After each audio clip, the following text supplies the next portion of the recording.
আসসালামু আলাইকুম সুপ্রিয় দর্শক, সবার কি অবস্থা? হাজির হয়ে গেলাম দীপ্ত টিভি নিবেদিত দেনা পাওনা নাটকের 228তম পর্বে কী সব ঘটতে চলেছে তার অগ্রিম আপডেট নিয়ে। এই পর্বটি কেউ মিস করবেন না, কারণ এই পর্বে আপনারা দেখতে পারবেন রিয়াকে দেখা যাবে সে এবার পারিকে মারতে গিয়ে উল্টো নিজের চাকু নিজের পেটে ঢুকিয়ে রক্তাক্ত হয়ে মেঝেতে পড়ে থাকবে। কোনো কিছু বুঝে ওঠার আগেই সেখানে রিয়ার বাবা এসে হাজির হবে। সে এসে রিয়াকে রক্তাক্ত হয়ে মেঝেতে পড়ে থাকতে দেখে অনেক বেশি ভয় পেয়ে যাবে। তখন ইরফান পারিকে বলবে, পারি তুমি এটা কি করেছো? ইরফানের মুখে একথা শুনে রিয়ার বাবা মনে করবে যে রিয়াকে হয়তো পারিই মেরেছে। তখন রিয়ার বাবাকে দেখা যাবে সে পারির উপর অনেক বেশি ক্ষেপে যাবে।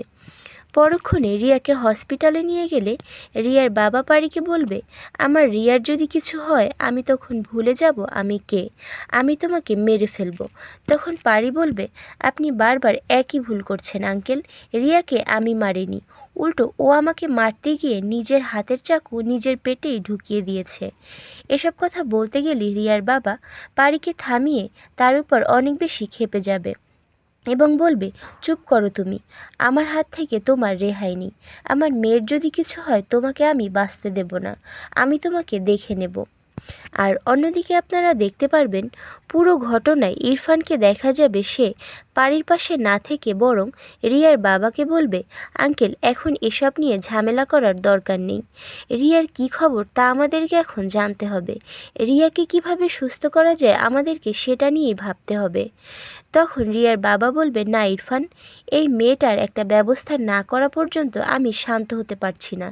তখন সে পুলিশের কাছে কল দিলে সাথে সাথে সেখানে পুলিশ এসে হাজির হবে।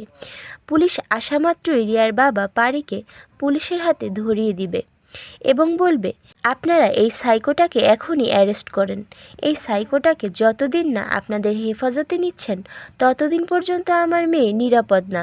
তখন পুলিশের লোকেরা পারিকে সেখান থেকে থানায় নিয়ে যাবে, আর সেদিকে ইরফানের কোনো খেয়ালই থাকবে না।